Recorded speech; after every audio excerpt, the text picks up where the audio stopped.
अस्सलाम वालेकुम, this is Moeed Pirzada. इस वक्त नॉर्थ अमेरिका में ईस्ट कोस्ट में दोपहर के तकरीबन 1 बजे हैं जिस वक्त मैं बोल रहा हूँ, और पाकिस्तान में रात के 11 बजने को हैं। इस वक्त एक व्लॉग करने का फ़ायदा ये है कि पाकिस्तान में जितनी भी पॉलिटिकल एक्टिविटी डेवलपमेंट्स होनी हैं, by and large statements, positions, तबसरे, कमेंट्स वो हो चुके हैं, और हम उनको एक एंटायरिटी में देख के उसकी डॉट कनेक्टिंग कर सकते हैं और उसमें नतीजे जो हैं हम निकाल सकते हैं। लेकिन जो बुनियादी क्वेश्चन है, जो टॉपिक है, जो उन्वान है मेरे इस व्लॉग का, वो ये है कि who are the real enemies of Pakistan. Pakistan के असल दुश्मन वो हैं करप्ट पाकिस्तानी, जो पाकिस्तान के अंदर बैठे हुए पाकिस्तान के निज़ाम को कंट्रोल करते हैं और पाकिस्तान की रियासत के दुश्मन हैं। ये पाकिस्तान से बहुत दूर बैठे हुए इसराइली, जिन्हें पाकिस्तानी लोग अपना दुश्मन समझते हैं। ये सेकंड इसका दुमछल्ला जो मैंने सवाल में ऐड किया, वो इसलिए ऐड किया कि पिछले व्लॉग के अंदर बदकिस्मती से मैंने एक कमेंट किया रॉथस्चाइल्ड एंड कंपनी के ऊपर, जिनके 2 या 3 लोगों की टीम ने विज़िट किया, प्राइम मिनिस्टर शहबाज शरीफ से, फाइनेंस मिनिस्टर इसाक डार से, और गौस पाशा साहिबा जो हैं उनसे उन्होंने मुलाकात की, जो स्टेट मिनिस्टर हैं फाइनेंस की, जिसके हवाले से छोटी मोटी खबर भी पाकिस्तानी अखबारात में छपी। और मैंने वहाँ पे एक्सप्लेन ये किया कि इसके बारे में चहमगोइयाँ बहुत हैं, स्पेकुलेशन बहुत हैं। उन्होंने एक प्रेजेंटेशन भी दी है, लेकिन ये खालिस्तान शहबाज शरीफ साहब की हुकूमत की ये कोशिश है कि रॉथस्चाइल्ड ग्रुप जो फाइनेंशियल कंपनी है, जो दुनिया की बहुत रिस्पेक्टेड फाइनेंशियल एडवाइजरी कंपनी है, इसे एंगेज किया जाए एक रीस्ट्रक्चरिंग प्लान बनाने के लिए, ताकि IMF का जो स्टाफ लेवल एग्रीमेंट है जो फंसा हुआ है, और जिसकी बुनियादी कंडीशन ये है कि पाकिस्तान एक सोफेस्टिकेटेड एंड क्रेडिबल एक फाइनेंशियल रीस्ट्रक्चरिंग प्लान जो है वो टेबल के ऊपर प्लेस करे, और ये उस मकसद के लिए लगता है कि इसको लाया गया है। उसके अलावा मतलब आप ये भी कह सकते हैं कि बुनियादी तौर पर इनको मशवरा किसी ने ये दिया होगा, चूँकि ये एक बहुत इम्पोर्टेंट जूविश 200 बरस से ज़्यादा पुराना फाइनेंशियल ग्रुप है, जो यूरोप की पॉलिटिक्स में और फाइनेंशियल सर्कल्स में बहुत डीपली एम्बेडेड है। इसलिए इसे इस्तेमाल किया जाए और इससे एक इन्फ्लुएंस पेडलिंग होगी, लॉबिंग करने का मौका मिलेगा। IMF के अंदर, वर्ल्ड बैंक के अंदर, फाइनेंशियल इंस्टीट्यूशंस में, इंटरनेशनल इन्वेस्टमेंट जो बैंक्स हैं, उन सब जगहों पे जो रॉथस्चाइल्ड एंड कंपनी है, इनका एक इन्फ्लुएंस होगा। उससे गालिबन शहबाज शरीफ साहब की हुकूमत जो है वो फ़ायदा उठाना चाहती है। साथ मैंने उसकी ये कहा कि इसमें कोई साजिश जो है वो नज़र नहीं आती इसराइल वगैरह के लेवल की, और उसकी वजह है कि अगर इसमें कोई एंगल ऐसा होता तो आप सोचें कि कभी ये बात सामने ही ना आती कि शहबाज शरीफ साहब ऑफिशियल मुलाकात ही ना करते, फाइनेंस मिनिस्टर इक़्तिदार मुलाकात ना करते, पाकिस्तान के अखबारात में, बिज़नेस रिकॉर्डर में और दीगर अखबारात और वेबसाइट के ऊपर इसकी खबर छपनी ही नहीं थी। इसका जो एक प्रपोजल प्लान का है कि पाकिस्तान की रीस्ट्रक्चरिंग कैसे हो सकती है, वो जो प्लान इस वक्त व्हाट्सएप के ऊपर गर्दिश कर रहा है, वो प्लान कभी आपके सामने ना आता। बिकॉज अगर जब इसराइल की बात होती है, लोगों को उसको एक्सप्लॉइट करना होता है, इसराइल के एंगल को, जब इमरान खान को और जमाइमा को एक्सप्लॉइट करना होता है, तो मौलाना फजलुर रहमान हो या PMLN हो, वो कोई कसर उसमें छोड़ते नहीं है, फौरी तौर पर इल्ज़ाम लगा देते हैं। तो यहाँ पर अगर दूर पार से भी कोई एंगल इसराइल का निकलता होता रॉथस्चाइल्ड कंपनी के साथ, तो ज़ाहिर है इनको हिम्मत ही नहीं पड़नी थी उनके साथ खुल के मुलाकात करने की और उसको एडमिट करने की। और अगर आप में से कोई लोग फिर भी इंटरेस्टेड होंगे कि इसकी फाइनेंशियल रीस्ट्रक्चरिंग के एस्पेक्ट्स क्या हैं, तो मैं कुछ फाइनेंशियल कंसल्टेंट्स के साथ बात करके मज़ीद उसकी डिटेल्स आपके सामने ला सकता हूँ। बट उस व्लॉग के आखिरी पार्ट के ऊपर, जो शायद 3-4-5 मिनट का था, रॉथस्चाइल्ड एंड कंपनी का, उस पर बहुत से लोगों ने इस यूट्यूब के ऊपर जो कमेंट्स किए, जिनको मैं नादानी के, इनोसेंस के कमेंट्स कह सकता हूँ, उसमें गम गुस्सा भी है बहुत ज़्यादा। एक साहब ने ये भी लिखा है कि चूँकि मैंने अमेरिका में पनाह ली हुई, पनाह नहीं ली हुई यार, मैं कोई यहाँ पॉलिटिकल असाइलम लेके नहीं बैठा हुआ, पनाह ली हुई है, तो शायद इस वजह से मैं खौफ की वजह से जो है मतलब ये कह रहा हूँ कि इसराइल जो है वो पाकिस्तान का दुश्मन नहीं है। हकीकत ये है कि मुझे someone very close to state department ने इसी हफ्ते मुझे ये कहा कि यार स्टेट डिपार्टमेंट में बहुत से लोग जो तुम्हारे चाहने वाले हैं, अब जो बहुत से मुख्तलिफ लोग हैं, वो बल्कि थोड़ा सा इस चीज़ से उनको रंज है इस चीज़ का कि तुम मसलसल, इमरान खान कह रहे हैं कि अमेरिका की साजिश नहीं थी, लेकिन तुम हर दफ़ा ये रिपीट करते हो कि अमेरिका और बरतानिया का इसमें एंगल है, और अगर ये तुम कहो तो इससे एक बदमज़गी पैदा होती है, तुम ये ना कहो। सो इसराइल तो यहाँ पर इशू है ही नहीं है। यहाँ पर अगर इसका कोई इशू है मेरे व्लॉग से रिलेटेड, तो वही है कि मुझसे ये एक्सपेक्ट किया जाता है कि मैं बार बार ये ना कहूँ कि पाकिस्तान के अंदर जो रजीम चेंज ऑपरेशन हुआ, और पाकिस्तान के अंदर इस वक्त नेचर एंड डायरेक्शन जो है पॉलिटिकल चेंज की, उसका अमेरिका के साथ कोई ताल्लुक है। लेकिन as you can witness this कि मैं हर दफ़ा ये असर्ट करता हूँ, इस व्लॉग में भी असर्ट करूँगा। हर हफ्ते मैं देख रहा हूँ कि स्टेट डिपार्टमेंट पाकिस्तान के बारे में एक पॉजिटिव किस्म की छोटी मोटी खबर निकालने की कोशिश करता है, जिसका मकसद ये है कि पाकिस्तान के अंदर जो रजीम है, सिविल मिलिट्री, जिसके बैक पे पाकिस्तान की मिलिट्री इस्टेब्लिशमेंट है, फ्रंट पे शहबाज शरीफ साहब की हुकूमत है, इसको मुसलसल अमेरिका की सपोर्ट जो है वो रीअफर्म की जाती है। और पाकिस्तान प्रैक्टिकली बैंकरप्ट हो चुका है, लेकिन पाकिस्तान के किसी फाइनेंशियल स्टेक होल्डर ने ये डिमांड नहीं किया और प्रेशर नहीं डाला कि पाकिस्तान अपने आप को प्रॉपर तरीके से बैंकरप्ट डिक्लेयर करे। ये चीज़ें बड़ी मानाखेज़ हैं, लेकिन इस वक्त मैं उसकी डिटेल में नहीं जाता। मैं इसराइल वाले इशू पे आता हूँ, बहुत डिटेल से आऊँगा इस इशू पे। पहले हम ये देख लें, और ये बहुत पहला भी पार्ट जो है ना इसका बहुत इंपॉर्टेंट है, मैंने इसके बहुत से पॉइंट्स अपने सामने लिख के रखे हुए कि अब से चंद घंटे पहले सुप्रीम कोर्ट ऑफ पाकिस्तान के अंदर जो प्रोसीडिंग का दूसरा दिन था अज खुद नोटिस का, सुओ मोटो नोटिस का, जहां चीफ जस्टिस ऑफ पाकिस्तान जनाब उमर अता बंदयाल साहब ने, ऑनरेबल उमर अता बंदयाल ने जो अज खुद नोटिस लिया, उसकी सेकंड डे प्रोसीडिंग की हुई जो 2 बजे शुरू हुई और उसको रीस्केड्यूल या डेफर कर दिया गया टू मंडे मॉर्निंग सुबह के 8:30 बजे, यानी 27 फरवरी तक उसको डेफर कर दिया गया। हालांकि मेरी नाक़िस राय में ये मामला इतना अहम, इतना सेंसिटिव और पाकिस्तान के मुस्तकबिल का इस पर इतना दारोमदार है इस मुल्क का कि इस मुल्क में क्या होना है आगे चल के, कि इसको सैटरडे को भी अगर सुप्रीम कोर्ट थोड़ी हिम्मत करती तो सैटरडे को भी, हफ्ते के दिन भी इस प्रोसीडिंग को जारी रखना ज़रूरी था। लेकिन गालिबन छुट्टी ज़्यादा इंपॉर्टेंट थी और ये प्रोसीडिंग को कम इंपॉर्टेंट समझा गया। बहरहाल हुआ क्या आज के इस पूरे दिन में, PDM के वकला पेश हुए, PTI के वकला पेश हुए और पाकिस्तान की जो स्टेट्स या प्रोविंसेस हैं उनके रिप्रेजेंटेटिव वहाँ पर पेश हुए और तमाम लोगों को नोटिस दे दिए गए। और चीफ जस्टिस ने सुप्रीम कोर्ट के अंदर हाज़िरी लगा दी है तमाम लोगों की, ताकि अब कोई ये कह ना सके, क्योंकि कुछ लोगों ने आके कहा हमें रिटन नोटिस नहीं मिला, हमें तो पता नहीं चला। हालांकि जो पिछली प्रोसीडिंग थी थर्सडे में, उसमें सुप्रीम कोर्ट के ऑर्डर में कहा गया था कि अगर नोटिस मिलने में देर हो, ताख़ीर हो जाए, तो आप इसको मीडिया से जो इन्फॉर्मेशन आपको मिलती है उसको भी आप नोटिस ही समझें। बहरहाल अब हम देख लेते हैं कि कौन कौन प्रेजेंट हुआ। पाकिस्तान पीपल्स पार्टी की तरफ से नियाज़ नाइक, हमेशा वही आते हैं कॉन्स्टिट्यूशनल मैटर्स में, नियाज़ नाइक साहब प्रेजेंट हुए। जमीयत उलमा इस्लाम फजलुर रहमान ग्रुप साहब की तरफ से कामरान मुर्तज़ा साहब, जो इससे पहले सुप्रीम कोर्ट बार एसोसिएशन के प्रेसिडेंट रह चुके हैं, वो वहाँ पे पेश हुए, बहुत अच्छे नफीस आदमी। PMLN की तरफ से मंसूर अवान साहब पेश हुए। तहरीक इंसाफ की तरफ से बैरिस्टर अली ज़फ़र साहब और एडवोकेट अज़हर सदीक साहब जो हैं, मेरा ख्याल है अज़हर सदीक साहब शायद वीडियो लिंक के ज़रिए थे लाहौर से, वो वहाँ पे पेश हुए। अब हुआ क्या, नियाज़ नाइक साहब ने वहाँ पर एक नोट, रिटन नोट पढ़ के सुनाया on behalf of Pakistan Peoples Party, PMLN and Jamiat Ulema Islam Fazlur Rehman group. उस नोट में इन PDM की 3 बड़ी जमातों ने ये डिमांड किया कि जो ये प्रेजेंट बेंच बनाया है चीफ जस्टिस उमर अता बंदयाल साहब ने 9 मेंबर्स का, ये हमें कबूल नहीं है, चूँकि इशूज़ बहुत इंपॉर्टेंट हैं, इसलिए यहाँ पर एक लार्जर बेंच बनना चाहिए। सुप्रीम कोर्ट की फुल स्ट्रेंथ है 17 जस्टिसेस की, उसमें से इस वक्त 2 सीट्स खाली हैं, 15 हैं, तो कहा यह जा रहा है कि पूरे 15 लोगों का बेंच होना चाहिए। साथ ही ये भी तवक्को की जा रही है कि 2 जजेस जो हैं, यानी फुल बेंच की भी बात हो रही है, लेकिन साथ ये कहा जा रहा है कि जस्टिस इजाजुल एहसन साहब को और मज़ाहिर अली नकवी साहब को बेंच से बाहर रखा जाए, इन्हें रिक्यूज़ करना चाहिए। उन पर मसलसल सियासी दबाव बढ़ाया जा रहा है, डिमांड की जा रही है। इसी किस्म की डिमांड पार्लियामेंट के फ्लोर के ऊपर पाकिस्तान के डिफेंस मिनिस्टर जनाब ख्वाजा आसिफ साहब ने की है।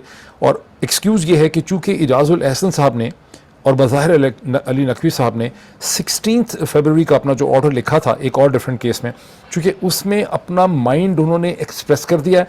माइंड क्या एक्सप्रेस किया दोनों बेचारे जस्टिस ने?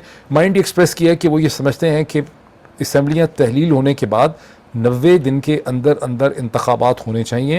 ये इशू बहुत इंपॉर्टेंट है और इस इशू के ऊपर आज खुद नोटिस लेना चाहिए चीफ जस्टिस ऑफ पाकिस्तान को।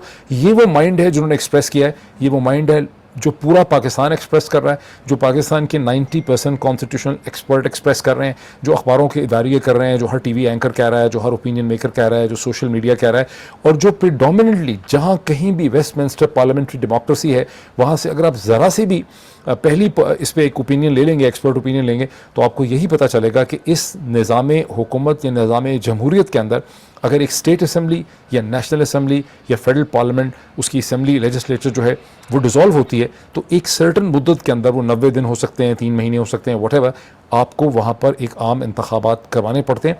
ये बेसिक आर्किटेक्चर है वेस्टमिंस्टर पार्लियामेंट्री डेमोक्रेसी का, ये बेसिक सेंस है, ये बेसिक डिज़ाइन है। ये पहली दफ़ा है पाकिस्तान में कि माशाल्लाह इस डिज़ाइन ही को सिरे से चैलेंज जो है करने की कोशिश की जा रही है।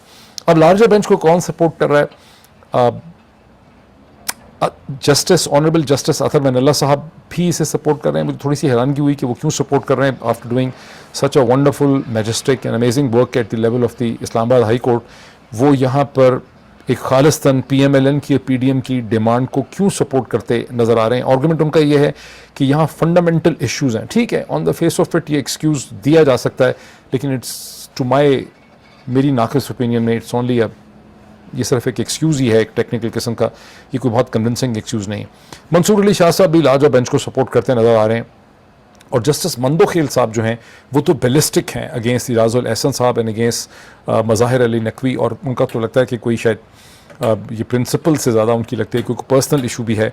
दोनों सीनियर जजेस हैं इजाज़ुल एहसन साहब और मज़ाहिर अली नकवी, और उनके ख़िलाफ़ जस्टिस मंदोखेल ने जो पोजीशन ली हुई है वो बड़ी अजीबोगरीब पोजीशन है, मतलब इससे ज़्यादा मैं क्या कह सकता हूँ। ये जो सारी डिमांड है लार्जर बेंच बनाया जाए और जजेस को फोर्स किया जाए रिक्यूज़ करने के लिए, बाय द वे ये दोनों चीज़ें जो हैं ये चीफ़ जस्टिस ऑफ पाकिस्तान, पहली जो चीज़ है कि लार्जर बेंच बनना चाहिए कि नहीं बनना चाहिए, वैसे चीफ़ जस्टिस ने इसे अपने नोट्स में अपने ऑर्डर में शामिल कर लिया है। मंडे को इसके ऊपर डिबेट होगी कि ये एडमिसिबल भी है, ये रिक्वेस्ट, ये एप्लीकेशन, ये डिमांड एडमिसिबल है या नहीं है, इसके ऊपर एक डिबेट होगी। और लेकिन बेंच बनाना जो है वो चीफ़ जस्टिस ऑफ पाकिस्तान की सवाबदीद है, हमेशा से यही है, ये सुप्रीम कोर्ट के रूल्स हैं, इसे चैलेंज नहीं किया जा सकता। सुप्रीम कोर्ट ने इसको डिस्कशन के लिए ज़रूर इसको रख लिया। मेरी ख्वाहिश है, मुझे बहुत उम्मीद है कि इस रिक्वेस्ट को टर्न डाउन किया जाएगा और यहाँ पर एक लार्जर बेंच जो है वो नहीं बनेगा। जहाँ तक रिक्यूज़ करने का ताल्लुक है, इमोशनल ब्लैकमेल किया जा रहा है जस्टिस मज़ाहिर अली नकवी साहब को, इजाज़ुल एहसन साहब को, उनको बिल्कुल भी यहाँ से रिक्यूज़ नहीं करना चाहिए। ये प्योर पॉलिटिक्स हो रही है जिसमें पाकिस्तान बार काउंसिल, जिसके अंदर PMLN का बहुत असर रसूख है, बिकॉज आज़म नज़ीम तारड़ साहब जो हैं वो अभी भी वहाँ के मेंबर हैं, वो लॉ मिनिस्टर हैं। जब लॉ मिनिस्टर बार काउंसिल के साथ बहुत सी ऐसी पेडलिंग, इन्फ्लुएंस पेडलिंग है, बहुत सी फंडिंग के ऐसे इशूज़ हैं, तो पाकिस्तान बार काउंसिल में जो पोजीशन ली हुई है वहाँ के वाइस चेयर, वहाँ के चेयरमैन पाशा साहब ने, वाइस चेयर जनाब हारून रशीद साहब ने, उसके पीछे आज़म नज़ीर तारड़ साहब का और PMLN की इन्फ्लुएंस पेडलिंग हमें क्लियरली वाज़े तौर पे नज़र आती है। इसी तरह से ज़ाहिर है कि मरीम नवाज़ ये डिमांड करती हैं, ख्वाजा आसिफ ये डिमांड करते हैं, PMLN के लीडर ये डिमांड करते हैं, उनसे नथी जो सोशल मीडिया टीम्स या मीडिया के लोग हैं वो डिमांड करते हैं। मेरी नाकिस ओपिनियन यार, आई एम श्योर कि बहुत से लोग आप में से एग्री करेंगे कि दोनों मुअज़्ज़ज़ जज साहिबान को इस पॉलिटिक्स में, कि जो पॉलिटिक्स ऑफ ब्लैकमेल है, इसमें ब्लैकमेल नहीं होना चाहिए, उन्हें रिक्यूज़ नहीं करना चाहिए। वो खुद ही रिक्यूज़ कर सकते हैं, उन्हें कोई रिक्यूज़ करने के लिए बेंच से अलग करने के ऊपर मजबूर नहीं कर सकता, और यहाँ पर एक लार्जर बेंच नहीं बनना चाहिए। बहरहाल ये तो मेरा एक एनालिसिस है या मेरी एक आप कह लें ख्वाहिश है, ये मेरा एक एनालिसिस है। लेकिन मूविंग फॉरवर्ड लार्जर बेंच बनाने का यहाँ पे और ये सारी डिमांड रिक्यूज़ करने की कोशिश है क्या, इसका बेसिक गोल ये है कि पूरा का पूरा जो बेंच बनाया है और जो इनिशिएटिव लिया है चीफ जस्टिस ऑफ पाकिस्तान जनाब जस्टिस उमर अता बंदयाल ने, इसे फ्रस्ट्रेट कर दिया जाए, इसको कयास और इंतशार का शिकार बना दिया जाए, यहाँ टाइम बाइंग की जाए, यहाँ पे डिले किया जाए, यहाँ चीज़ों को उलझा दिया जाए, उसमें से नए नए इश्यूज़ पैदा किए जाएँ, और जो पूरी डायरेक्शन और थ्रस्ट थी इस बेंच की, जहाँ मकसद ये है कि क्वेश्चन एड्रेस किया जाए कि जब असम्बलियाँ इस तरह से तहरीर होती हैं, इस तरह से कन्फ्यूजन मच जाती है, तो फिर इंतखाबात की तारीख किसने देनी है, 90 दिन के अंदर इंतखाबात कैसे होंगे, इसको कौन इम्प्लीमेंट करेगा, और इसमें फेडरल गवर्नमेंट का क्या रोल है। ये तीन क्वेश्चन जो हैं ये चीफ जस्टिस ऑफ पाकिस्तान ने इसको एजेंडा के तौर पर प्लेस किए थे। ये इसका एजेंडा है, ये इसकी डायरेक्शन है। यहाँ कोशिश ये की जा रही है कि इस एजेंडे को हाईजैक कर लें, इससे किसी और चीज़ में बदल दें, यहाँ नए इश्यूज़ पैदा कर दें, एक नई डिबेट पैदा कर दें, ऐसी लामतनाही किस्म की डिबेट पैदा कर दें इश्यूज़ की कि डिबेट ही कभी ख़त्म ना हो, वक्त गुजरता चला जाए। और जो दूसरी लिमिट है जो आर्टिकल 248 को ऑफ द कॉन्स्टिट्यूशन पर रिलाई करने की कोशिश की जा रही है कि अगर किसी कॉन्स्टिट्यूशनल डेडलॉक की वजह से किसी ऐसी चीज़ पे अमल दरामद जिस पे होना चाहिए था अगर ना हो सके बिकॉज ऑफ जेन्युइन रीज़न, तो फिर उसकी कोई सज़ा नहीं है। ये और बात है कि सुप्रीम कोर्ट ऑफ पाकिस्तान का एक से ज़्यादा फैसला इस किस्म का है माजी करीब में, जिसमें आर्टिकल 248 के अंदर ये जो एक्सेप्शन है इसे ख़त्म कर दिया गया है कि अगर किसी वजह से डिले हो जाए तो वो चीज़ ख़त्म नहीं हो जाती। यहाँ सारी चीज़ ये है कि अगर डिले ऐसा पैदा कर दें और ऑलमोस्ट 1 महीने से कहीं ज़्यादा दिन गुजर चुके हैं, तो 90 डेज़ की जब लिमिट ख़त्म हो जाएगी तो उसके बाद तो हम मादर पिदर आज़ाद हो जाएंगे, हम जो चाहे कर लें। ये सारा कॉन्टेक्स्ट और बैकग्राउंड है जिसके अंदर ये सारी कहानी जो है वो चल रही। ये जो सारा ड्रामा खड़ा किया जा रहा है, मैं कोई बुरा लफ्ज़ इसके लिए इस्तेमाल नहीं करना चाहता क्योंकि बड़े सनफे नाजुक यहाँ पे पाए जाते हैं। ये और बात है कि पाकिस्तान की पॉलिटिक्स इतनी गंदी है, इतनी पैथेटिक है, इतने इसके बुरे हालात हैं। जो कुछ हमारे सामने हो रहा है इसमें फैशिज्म के, जुल्म के, मुनाफकत के, झूठ के भूत जो हैं वो नंगे होकर नाच रहे हैं। जस्ट इमेजिन दिस कि ये थिएटर के ऊपर हैं और आप समझते थे कि इन्होंने कपड़े पहने में, इन्होंने पहले अपनी कमीज़ उतारी है, फिर बनियान उतारी है, फिर पतलून उतारी है, फिर जांघिया उतारा है और नंगे होकर ये स्टेज के ऊपर डांस कर रहे हैं। ये ऐसा ही है अगर आप थिएटर का सीन देखें, और कोई शर्म कोई हया नहीं है जिस किस्म की बातें कर रहे हैं। एग्जाम्पल इसकी क्या है, अगर आप इसको समझना चाहें, जो ड्रामा किया जा रहा है, ड्रामा ढकोसला इस वक्त सुप्रीम कोर्ट मीडिया के सामने, यह है कि मैं और आप जाते हैं कहने के लिए कि हमारी माँ या हमारे बाप या हमारे भाई को किसी ने कत्ल कर दिया, वो कातिल है, आप उसकी आइडेंटिफिकेशन करते हैं। वहाँ चूँकि कातिल के साथ पुलिस मिली हुई है, वो कहते हैं आप पहले अपने इस्टेब्लिश करें कि जिस आदमी का आप कह रहे हैं उस बर्थ, वालिद साहब का बर्थ सर्टिफिकेट लेके आएँ। वालिद साहब हो सकता है आपके 70 बरस के हों, आपके पास उनका बर्थ सर्टिफिकेट ना हो, उनका डोमिसाइल लेके आएँ, उनका हेल्थ सर्टिफिकेट लेके आएँ, अपना डोमिसाइल ले आएँ, अपना मैरिज सर्टिफिकेट ले आएँ। ये साबित करें कि आप जो एप्लीकेंट हैं FIR लेके आएँ, आपका निकाह जो है वो सही हुआ है कि नहीं सही हुआ, आपका निकाह जायज़ था या नहीं था, आपका अपने घर के प्रॉपर्टी के डॉक्यूमेंट ठीक हैं कि नहीं है। पूरी पाकिस्तान की जो कानून की हिस्ट्री है, अदालती कार्रवाई है यहाँ पर, जो यहाँ पे प्लॉट, वो सारा का सारा इसी ड्रामे ढकोसले के ऊपर खड़ा हुआ है। इसी वजह से इस मुल्क को कोई फलाह नहीं मिल रही, इसकी कोई सेंस ऑफ डायरेक्शन नहीं, ड्रामा हो रहा है, सिर्फ और सिर्फ ड्रामा हो रहा है, 2 नंबरी हो रही है। मतलब इस वक्त पूरी कानून का खिलवाड़ हो रहा है, जो कुछ इस वक्त करने की कोशिश की जा रही है। बहरहाल पासपोर्ट ले आए, मैरिज सर्टिफिकेट ले आए, मच्छर मक्खी वगैरह वगैरह, वो वाली कहानी दोबारा शुरू हो गई। फाइनली इन सब चीज़ों का डिपेंडेंस किस चीज़ के ऊपर है जो हल होना है? इसका सारा डिपेंडेंस पाकिस्तान की इस्टेब्लिशमेंट के ऊपर है कि पाकिस्तान की इस्टेब्लिशमेंट का माइंड क्या है। कल पिछले वीलॉग में मैंने 2 चीज़ों की तरफ पॉइंट आउट किया। एक तो जो चीज़ है कि जस्टिस मज़ाहिर अली नकवी की जो ऑडियो लीक की गई है, इस किस्म की ऑडियो लीक्स 2-3 ही इदारे पाकिस्तान में मेरा ख्याल हैं। Former prime minister Imran Khan साहब का कहना है कि 2 इदारे हैं, गालिबन उनका इशारा ISI और IB की तरफ है, 3 में ख्याल उन्होंने कहा, तीसरा शायद MIA। तो 2-3 ही इदारे हैं जिनके पास इस किस्म की कैपेसिटी है। और ये समझना ज़रूरी है कि ये जो लोगों की टेलीफोन्स की कॉन्वर्जेसन, अब तो ज़ाहिर है खुल्लम खुला व्हाट्सएप की कॉन्वर्जेशंस हैं जो रिकॉर्ड हो रही हैं, तो इस पूरे सेलुलर नेटवर्क की इंटेग्रिटी के अंदर पेनिट्रेट करना एक क्राइम है। और अगर ये फैसिलिटी, ये कैपेसिटी स्टेट इंस्टीट्यूशंस के पास होती है, जैसे अमेरिका के अंदर अगर FBI के पास टैपिंग की कैपेसिटी है, या एक्सटर्नल सर्कमस्टांसेस में शायद CIA के पास की कैपेसिटी है, तो वो उनको स्टेट इंटरेस्ट को प्रोटेक्ट करने के लिए दी गई है।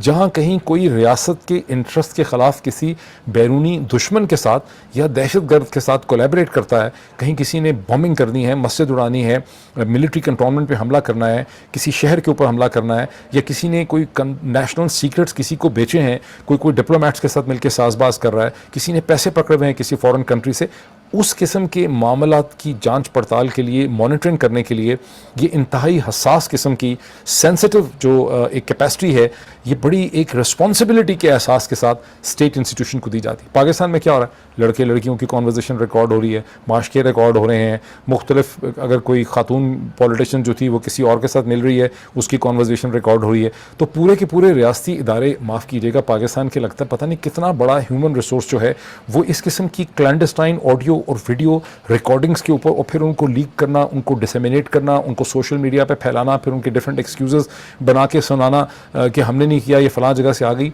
और ये सब बिल्कुल नंगे तरीके से हो रहा है और कोई क्वेश्चन नहीं पूछ रहा कि ये इलीगल एक्टिविटी कैसे हो रही है। यानी हालात इतने ख़राब हो चुके हैं इस मुल्क के कि even at the level of supreme court, आप इसे कहते हैं सुप्रीम जुडिशल काउंसिल के अंदर जो मियाँ दाऊद साहब हैं, जो बज़ाहिर एस्टैब्लिशमेंट के एक लिंक्ड वकील हैं, वो एक सुप्रीम जुडिशल काउंसिल में एक पिटीशन लेके चले गए हैं जस्टिस मज़ाहिर अली नकवी के साथ, और वहाँ उन्होंने उस ऑडियो लीक का ट्रांसक्रिप्ट लगा दिया है जिसका लीगल स्टेटस और ऑथेंटिसिटी जो है वो डिटर्मिन ही नहीं हुई। यानी आपने किसी को कत्ल कर दिया है, आपने किसी को कत्ल कर दिया है, जो बहुत बड़ा जुर्म है, लेकिन उसकी तो आपको परवाह नहीं है। जैसे इमरान खान के ऊपर कातलाना हमला हो गया, वो तो लोग भूल ही गए हैं कि इमरान खान के ऊपर कातलाना हमला हो। आगे इस किस्म की फजूल जो उसके बाद खराफात हो रही हैं कि इमरान खान की टांग पे प्लास्टर जो है वो सही लगा हुआ कि नहीं लगा, इसको गोलियां लगी थी या इसको मेटल के बार्स लगे थे, इतनी देर से प्लास्टर उतारा क्यों नहीं है, लेफ्ट लेग पे लगना था, राइट लेग पे कैसे हुआ, इसके सर्जरी के नोट्स हमें दिखाए जाएं। तो जो सेकेंडरी टर्सरी खराफात होती हैं वो तो इस मुल्क में बहुत इंपॉर्टेंट है। एक्चुअल इशू इस मुल्क में जो है वो ख़त्म हो जाता है। यहाँ एक्चुअल इशू क्या है कि असम्बलियाँ तहलील हो गई हैं, सबसे बड़ा प्रोविंस है, दूसरा तीसरा बड़ा प्रोविंस है खैबर पख्तूनख्वा पंजाब, असम्बलियाँ तहलील हो गई हैं, सही तहलील हुई हैं, कोई नो कॉन्फिडेंस का वोट वहाँ नहीं था, तमाम लीगल रिक्वायरमेंट्स पूरी थी। असम्बलियाँ तहलील होने के बाद अब वहाँ पे इलेक्शन होने चाहिए, केयरटेकर सेटअप बना दिया गया है, आइन की रूह से सिर्फ बनाया इसलिए गया है कि उसने इलेक्शन करने चाहिए, लेकिन वो केयरटेकर सेटअप हर वो चीज़ करने को तैयार है, हर किस्म का गंद करने को तैयार है, हर किस्म का जुल्म करने को तैयार है, इलेक्शन की तारीख देने के लिए, इलेक्शन करवाने के लिए तैयार नहीं है। और उसके ऊपर बहस हो रही है कि डोमिसाइल लाओ, बर्थ सर्टिफिकेट लाओ, फंडामेंटल राइट की बात करो, ये करो वो करो। जस्टिस मज़ाहिर अली नकवी की ऑडियो टेप आ गई है, बेंच 9 का है, इसको 15 का बनाना है, ये किस तरह से प्रोसीड करना है, उस तरह से प्रोसीड करना है, एंड सो ऑन। ये हकीकत है इस वक्त पाकिस्तान के सारे निज़ाम की, जहाँ पाकिस्तान की रियासत को, पाकिस्तान के माशरे को, पाकिस्तान के मुस्तकबिल को, पाकिस्तान के लोगों को इकॉनमी बैठी हुई है, बुरी तरह से बुला रहे हैं और फिर रो रहे हैं कि रॉथस्चाइल्ड यहूदी क्यों है, मुसलमान क्यों नहीं है। ये तो एक सारी मेंटालिटी की सूरत हाल। फाइनल रिजल्ट किसके पास है, फाइनल बॉल किसके कोर्ट में, पाकिस्तान की मिलिट्री इस्टेब्लिशमेंट के कोर्ट में। अब जो वकील दाऊद अली, ये जो मियाँ दाऊद साहब हैं, इनको किसने भेजा है सुप्रीम जुडिशल काउंसिल के अंदर? PMLN ने भेजा है, ये इस्टेब्लिशमेंट ने भेजा है? ये एक पिवटल क्वेश्चन है। ऑडियो लीक्स किसने की हैं? PMLN ने खुद से कर ली हैं, उनको दी हैं किसी ने, या इसे कहते हैं इस्टेब्लिशमेंट ने की? तो अगर इस्टेब्लिशमेंट चाहती है कि मसाइल का हल निकले तो सुप्रीम कोर्ट मसाइल का हल निकाल सकती है फिर, लेकिन इस्टेब्लिशमेंट ने सुप्रीम कोर्ट को स्पेस देनी होगी। अगर इस्टेब्लिशमेंट ही सुप्रीम कोर्ट के सामने कमर बस्ता है और वो सुप्रीम कोर्ट को स्पेस नहीं देना चाहती, तो फिर जो ड्रामा ढकोसला आपके सामने हो रहा है ये इसी में होगा, कन्फ्यूजन होगी, इलेक्शन नहीं होंगे। साथ ही व्हाट्सएप के ऊपर उर्दू में लिखा हुआ एक नोट सर्कुलेट कर रहा है कि इस्टेब्लिशमेंट ने तो ये डिसाइड किया है कि नेशनल असम्बली के ज़मीनी इंतखाबात करा कर एक मैंडेट दिया गया है कुछ ऑफिसर्स को, नाम मैं उनके नहीं लेना चाहता, कि नेशनल असम्बली के बाई इलेक्शंस के कराए जाएँ और उसके बाद उसके जो रिजल्ट्स हैं कि मैनेज हो सकते हैं तो फिर देखा जाएगा कि खैबर पख्तूनख्वा और पंजाब के अंदर सूबाई इंतखाबात जो हैं वो करवाने हैं नहीं करवाने। वैसे मुझे यकीन नहीं है, मुझे लगता है ये नोट पुराना है और ये किसी ने बस एक स्पेकुलेशन करके जोड़ा हुआ है, और ये कि पाकिस्तान की करंट मिलिट्री इस्टेब्लिशमेंट बड़ी सीरियसली इंटरेस्टेड है कि पाकिस्तान के अंदर मार्शल लॉ जो है उसे लगाने के ऊपर वो सोचते हैं, और उनके पास गालिबन एक ग्रीन लाइट है। और जो सोर्सेज हैं वो ये भी क्लेम करते हैं कि पाकिस्तान के आर्मी चीफ जनाब जनरल आसिम मुनीर साहब जो हैं वो जब बरतानिया आए थे वेलिंगटन पार्क कॉन्फ्रेंस में, तो वो कोई 1.25 दिन 1.5 दिन के लिए फ्लोरिडा व टेम्पा जहाँ पर सेंटकॉम के हेडक्वार्टर्स हैं वहाँ पर भी आए थे मुलाकातें करने के लिए और फेस रिकग्निशन वगैरह के लिए। गो कि ISPR ने इसको ऑफिशियली डिनाई किया है, लेकिन अगर वो आए थे और ISPR ने ऑफिशियली डिनाई किया तो इससे फिर सिर्फ और सिर्फ ISPR की क्रेडिबिलिटी हर्ट होती है, क्योंकि मिलिट्री सोर्सेज ही कह रहे हैं कि वो आए थे।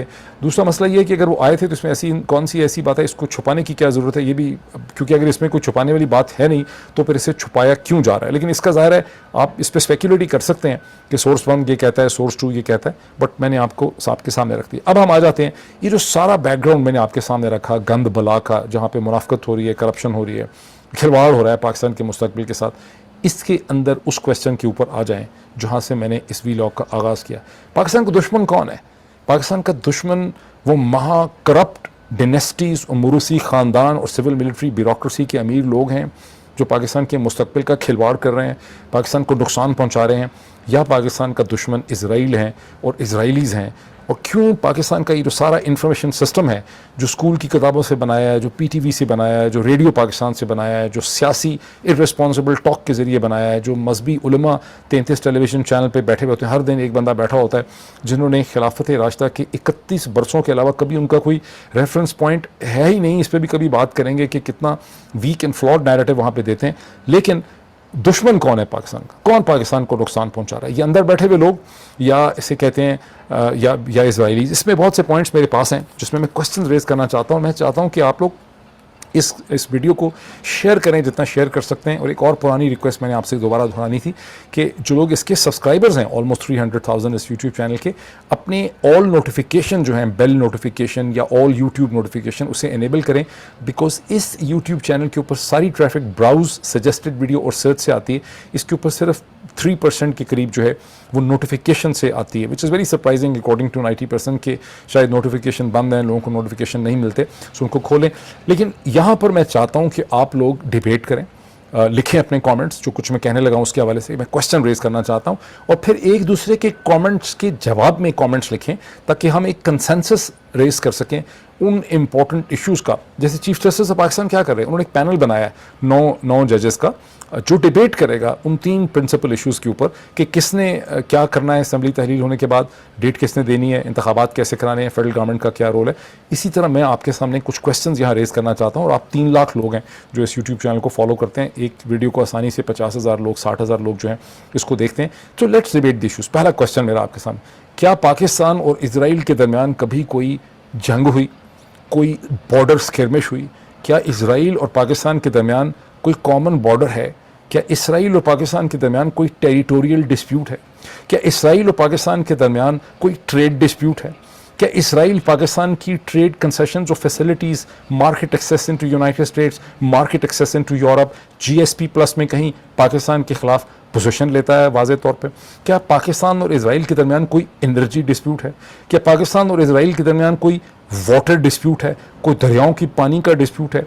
क्या सैकड़ों हज़ारों पाकिस्तानी और वुड भी पाकिस्तानी सिटीजन्स की कोई मैस ग्रेव्स जो हैं जिनको होना चाहिए था, जैसे हिंदुस्तान मकबूजा जम्मू और कश्मीर में मैस ग्रेव्स कम से कम एक ही हेले में, जो गार्डियन की स्टोरी है जो डिस्कवर हुई थी, तक 9 से 10 हज़ार मैस ग्रेव्स मिली।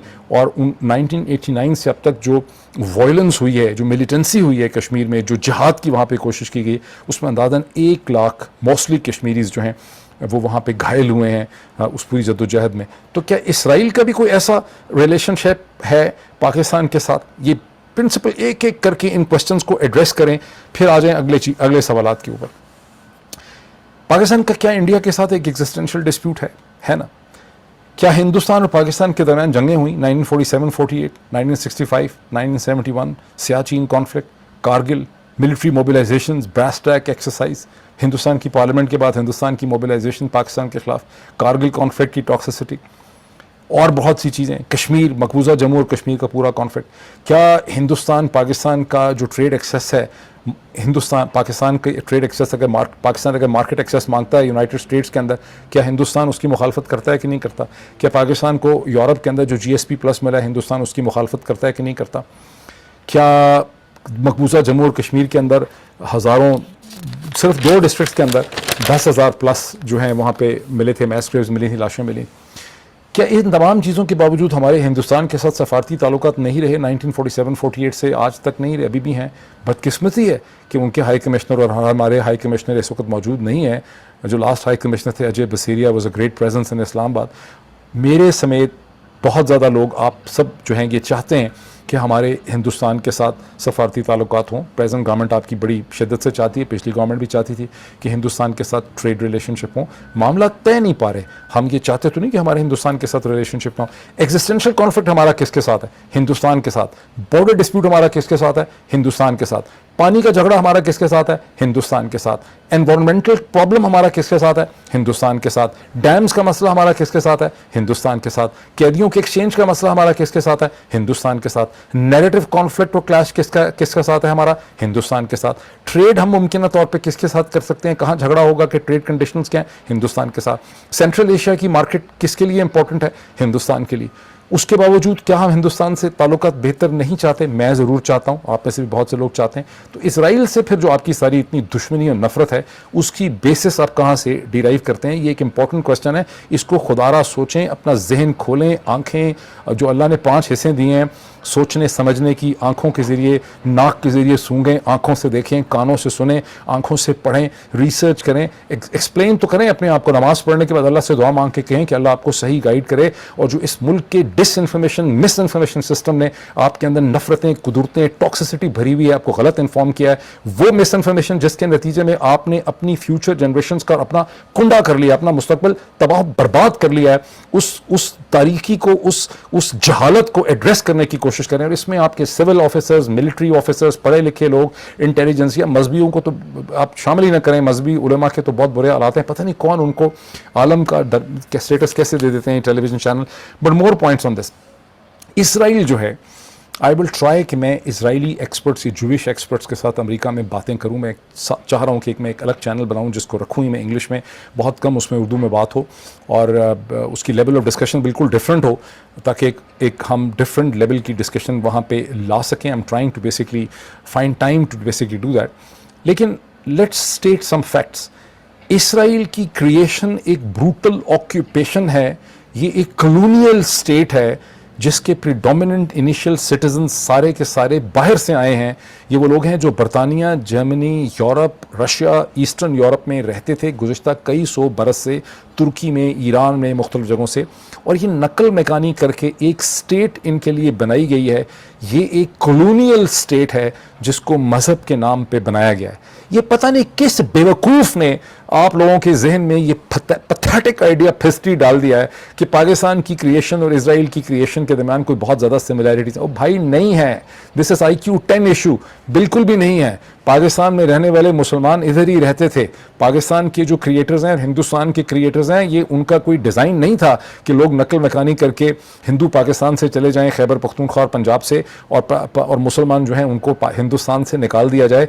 ये डिजास्टर हो गया by the nature of the division of the British India, वरना कैबिनेट मिशन प्लान में तो डिवीजन ही नहीं होनी थी पंजाब और बंगाल की। अगर, और उसको मान लिया था कायदे आज़म ने और मुस्लिम लीग ने, उसको इनिशियली कांग्रेस ने भी मान लिया था। अगर पंजाब की और बंगाल की डिवीजन ना होती तो फिर ये जो मैस माइग्रेशन हुई है 10 मिलियन लोगों की, ये तो होनी ही नहीं थी। ये किसका डिजाइन है? हिंदुओं ने इधर ही रहना था, एक अनडिवाइडेड पंजाब और पंजाब के अंदर, खैबर पख्तूनख्वा के अंदर और बंगाल के अंदर, और मुसलमानों ने दूसरी साइड पे रहना था। और आज भी तो 14-15 से लेके 18% आबादी जो हिंदुस्तान की है वो मुसलमान है। तो क्यों कहते हैं आप ये mentally pathetic, self insulting, self deprecating argument कि इजराइल और पाकिस्तान जो है वो दोनों एक ही किस्म की स्टेट्स हैं? नहीं है भाई, वो एक कॉलोनियल स्टेट है जिसमें उन लोगों का लाके आबादकारी की गई। 1895 के अंदर जो लोकल जू था, जो पैलेस्टाइन में रहता था, वो 5000 उसकी रजिस्टर्ड आबादी है, ऑटोमन एम्पायर का ये सूबा हुआ करता था। और बाकी सारे जूस को, जो बेल्फोर डिक्लेरेशन है उसके बाद वहां लाके उनको आबाद किया गया।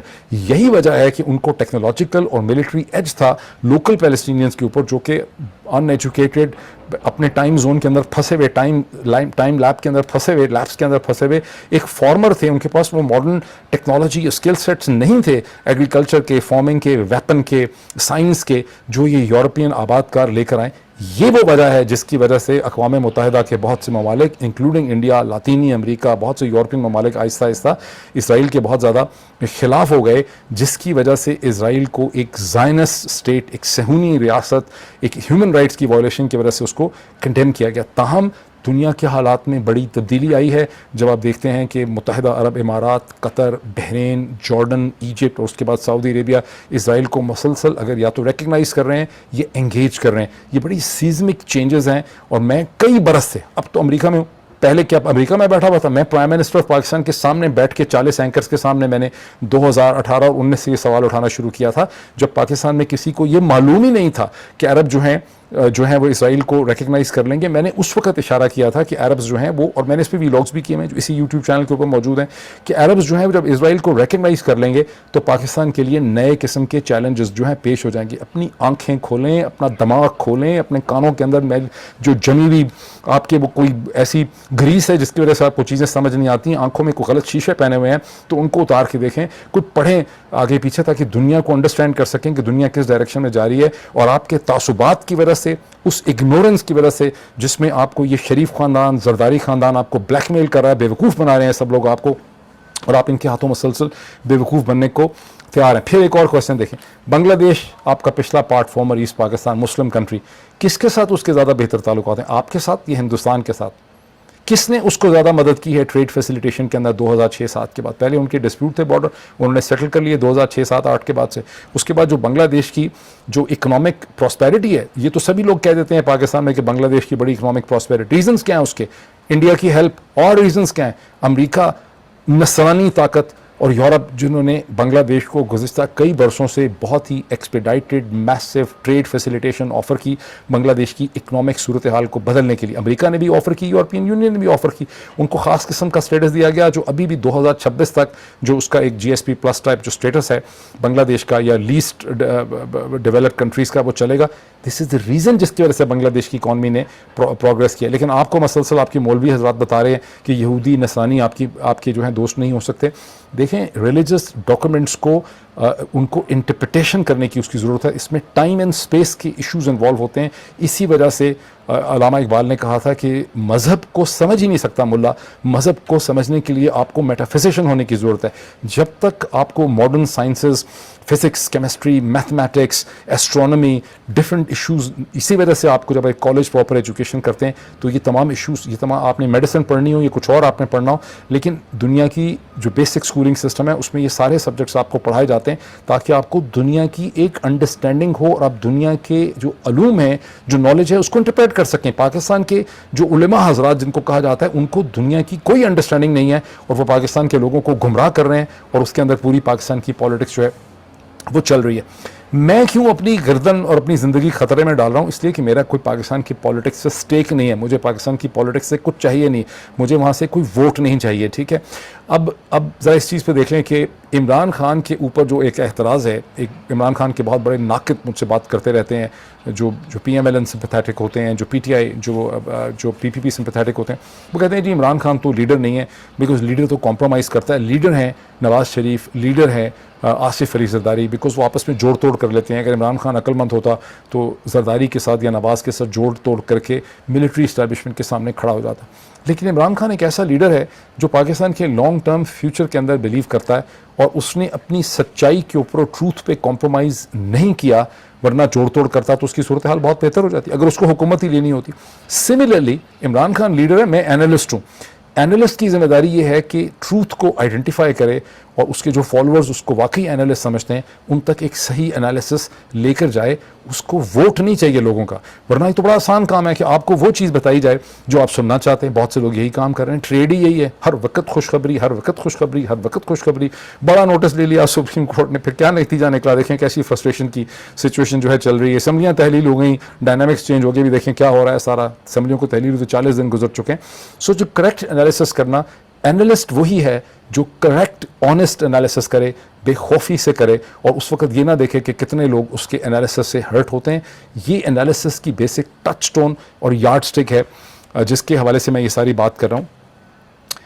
अच्छा, अब पाकिस्तान जो है, यहूदी नसरानी तो वैसे पाकिस्तान के दुश्मन है। पाकिस्तान F-16 किससे लेता है? नसरानी ताकत से, क्रिश्चियन ताकत से, अमेरिका से। टेक्नोलॉजी किससे लेना चाहता है? अमेरिका और वेस्ट से। वेपन्स किससे लिए हैं 1950 के बाद से? अमेरिका से। ट्रेनिंग किससे ली है? PAF की सारी जो पाकिस्तान एयरफोर्स की बहुत अच्छी ट्रेनिंग थी 60s ऑनवर्ड, वो क्यों? बिकॉज अमेरिकन से उनको ट्रेनिंग दी गई। हिंदुस्तानियों को शुरू में उस किस्म की ट्रेनिंग मिली नहीं थी, अब तो खैर उन्होंने मैच कर लिया। ट्रेड बैलेंस कहाँ पाकिस्तान के फेवर में है? अमेरिका और यूरोपियन यूनियन के साथ। ज़्यादा कहाँ मदद लेने के लिए कहाँ कशकोल लेके जा रहे हैं? IMF के पास, वर्ल्ड बैंक के पास, एशियन डेवलपमेंट बैंक के पास, डिफिट के पास जो बरतानिया का है। लोन रीस्केड्यूलिंग किससे चाहिए? पेरिस क्लब से। मसाइल किसने पैदा किए हैं? करप्ट पाकिस्तानी सियासतदानों ने और सिविल मिलिट्री ब्यूरोक्रेट्स ने। मदद किससे चाहिए? वेस्टर्न वर्ल्ड से चाहिए सारी की सारी मदद। अभी कशकोल लेके कहाँ जाते हैं? सऊदी अरब के पास, कतर के पास, UAE के पास। इनके किसके साथ ताल्लुक आते हैं? इसराइल के साथ। जब मैं जनवरी में लास्ट था, मैं फंसा हुआ था, मेरा पेंडेमिक, मैं दोबारा कोविड हो गया था मुझे, मैं दुबई में फंसा था, तो मैं रोज़ वॉक करता था दुबई मॉल वगैरह के लिए, वहाँ से पैदल। तो इजरायली भरे पड़े थे, उनके टोपियों समेत इजरायली भरे पड़े थे। और मैंने एक पूछा किसी बंदे से जो बड़ा इन्फॉर्म था वहाँ सिस्टम का, कि यार ये लोगों ने कोई रेजिस्ट नहीं किया? उसने कहा जिसने रेजिस्ट किया था वो गुम हो गया, जो इसके बारे में बोल रहा था वो गुम हो गया, अभी तक वापस ही नहीं आया। ठीक, वहाँ तो ये सूरत हाल है। और हम कशकोल लेके कहाँ जा रहे हैं? इधर ही इन ममालिक में। तो ये जो मुनाफकत है, इसमें से निकलने की ज़रूरत है। असल दुश्मन पाकिस्तान के सारे, पाकिस्तान के अंदर बैठे हुए पाकिस्तान के जो निज़ाम है ना, उसको उस तरह से भंभोड़ के, झंझोड़ के उनके दांत उसके अंदर गए हैं, वहाँ से उसके खून चौंस रहे हैं। ये नवाज़ शरीफ साहब को देख लें, उनके बच्चे बरतानिया में 7-11 नहीं चला रहे हैं वहाँ पे, वो वहाँ पर इसे कहते हैं बहुत बड़ा रियल एस्टेट का काम कर रहे हैं, दोनों अरबों रुपए का काम वहाँ पे करें। हुकूमत कहाँ करनी है? पाकिस्तान के अंदर। बिजनेस कहाँ करना है? बरतानिया के अंदर। ठीक, माशाल्लाह। आसिफ अली जरदारी साहब के साहिबजादे को प्राइम मिनिस्टर बनने का शौक है। आसिफ अली जरदारी साहब को पाकिस्तान का प्रेसिडेंट बनना है। कहते हैं millions and millions of dollar उन्होंने खर्च किए हैं अपने बरखुरदार की लॉबिंग करने के लिए। नाम भी उसका भुट्टो लगाया हुआ है। और वो क्या कर रहा है? पिछले 100 दिन से वो पाकिस्तान से बाहर फिर रहा है। चैलेंज कहाँ था पाकिस्तान का एक्चुअल? हिंदुस्तान के साथ, इस वक्त अफगानिस्तान के साथ। उधर नहीं गया, वो लिथुआनिया वगैरह में फिर रहा है। अपने दुश्मनों को पहचानें, अपनी आंखों के सामने जो आपकी तारीकी है उसको हटाएं, अपने कान साफ करें, पढ़ें लिखें, आइडेंटिफाई योर एनिमीज़। फिर बात करेंगे मज़ीद। Thank you.